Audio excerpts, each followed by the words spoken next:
बनी उमैया ने शियों को मारा, बनी उमैया ने इमामों को मारा, बनी उमैया ने इमाम हुसैन से जंग की। लेकिन वाक़े करबला के बाद बनी उमैया ने कब्रों को नहीं मुनहदिम किया, कब्रों को मुनहदिम किया बनी अब्बास ने। ज़ैनब की पेशीन गोई क्या है कि तेरे बाप की कब्र मिटने वाली, हल चलाए गए जब न मिटी, नहर का पानी छोड़ दिया गया तो नहर का पानी तवाफ करने लगा, जायरों को कत्ल करने लगे। हद यह है कि बनी उमैया के जमाने में कहा कोई भी कब्र हुसैन पर नहीं जाएगा जब तक कि अपना दाहिना हाथ ना कटवाए। यह पेशीन कोई सुनिए, दाना हाथ ना कटवाए। मुतवक्किल पूछ रहा है आज तो कोई नहीं आया होगा हुसैन की कब्र की जियारत को, मगर वाहरे ज़ैनब की पेशीन गोई।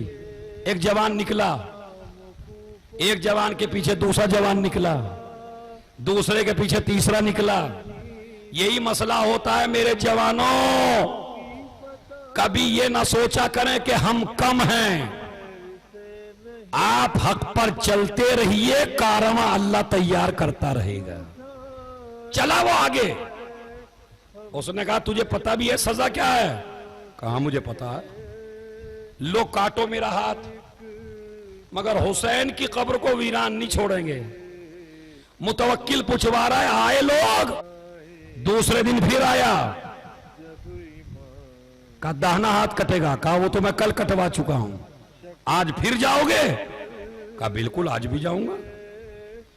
अपनी बीबी की जो पेशीन गोई है वो गलत साबित नहीं होगी, दूसरा हाथ भी कट गया।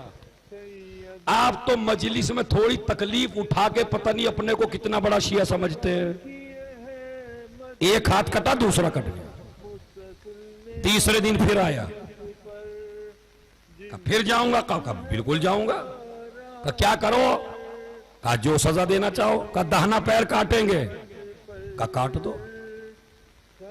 अब आप ये बताइए जिसके दो हाथ कट गए, एक पैर कट गया, उसके बाद भी गया लंगड़ाता लगा, खून बह रहा है, जाके रो रहा है, मौला कब्र वीरान नहीं छोड़ेंगे आपके, समझ। उसके बाद दो आदमियों से कहा मुझे लेके चलो, और अब एक टांग बची है बस। कातिल और कत्ल करने वाले और हाथ काटने वाले रोने लगे, मगर इसने कहा ये पैर भी काट दो।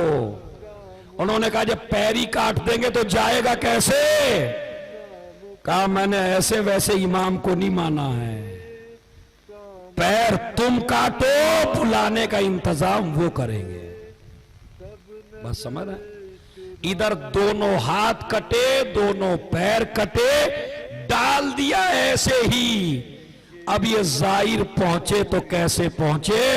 इमाम अली ये नकी घोड़े पर बैठकर आए और इसे उठाया और उठा के अपने जद के रोजे पे पहुंच गए।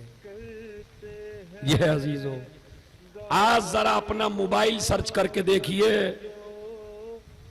चले जाइए आप व्हाट्सएप पर, गूगल पर, फेसबुक पर, कितने लोग हैं जो जा रहे हैं पैदल चल चल के,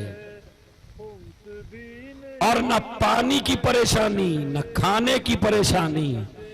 मजमा कम है, खाना ज्यादा है, मजमा कम है, पानी ज्यादा है, लोग जा रहे हैं। बाकायदा अभी मैं जब गया हुआ था दुबई में, तो मेरी मुलाकात हुई उस लड़के से जिसके बाप के साथ ये वाकया हुआ था। मैं इस वाकये को पढ़ा करता था, मैंने वहां भी पढ़ा। वो आया, किबला ये वाकया तो मेरा ही है। मैंने कहा बता फिर क्या हुआ था? कहा मेरी और एक अंग्रेज लड़के की बाकायदा बहस हुई 40 के ऊपर, तो उसने कहा हर चीज मिलती है, मैंने कहा कायनात की हर चीज मिलती है 40 में।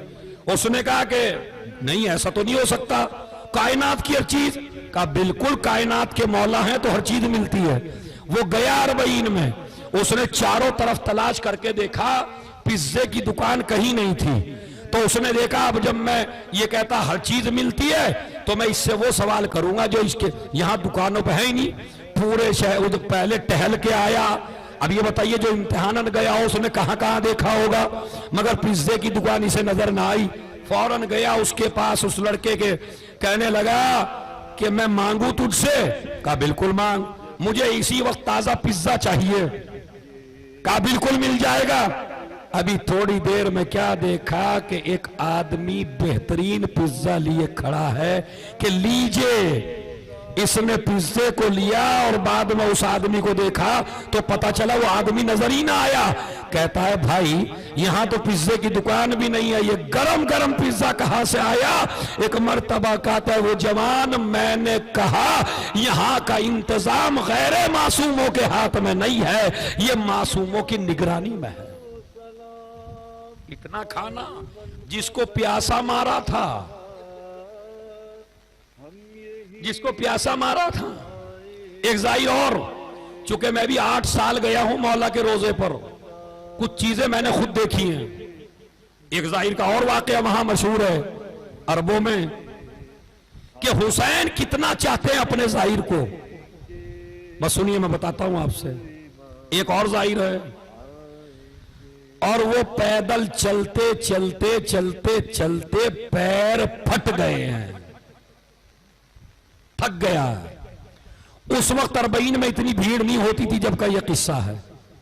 गया हुसैन की जरी पे बैठ गया। बैठा तो टांगों में बहुत ज्यादा दर्द था, बेचैन था, पैर फटे हुए थे। कब्र से आवाज आई तो अपने पैर मेरी जरी की तरफ फैला ले। समझ रहे हैं? अपने पैर फैला ले। और उसके बाद उसे भूख तेज लगी हुई थी, बहुत ज्यादा भूखा था। किसी ने आके तबर्रुक दिया। अब ये सोचता है अंदर खाऊं तो बेअदबी हो। कब्र से आवाज आई तू आराम से बैठ के खा ले। कहते हैं उस जाहिर ने खाना शुरू किया। थोड़ी देर में आवाज आई अकेला अकेला खाएगा, अपने इमाम को नहीं खिलाएगा। अब वो एक लुकमा खुद खाता था, एक लुकमा जरी में डालता था, एक लुकमा खुद खाता था, एक लुकमा जरी में डालता था। खुद्दामों ने पकड़ लिया के मारना शुरू किया। ख्वाब में इमाम आए, खबरदार तुम नहीं जानते वो कितनी तकलीफों से मेरे रोजे तक। उसने खुद नहीं खाया,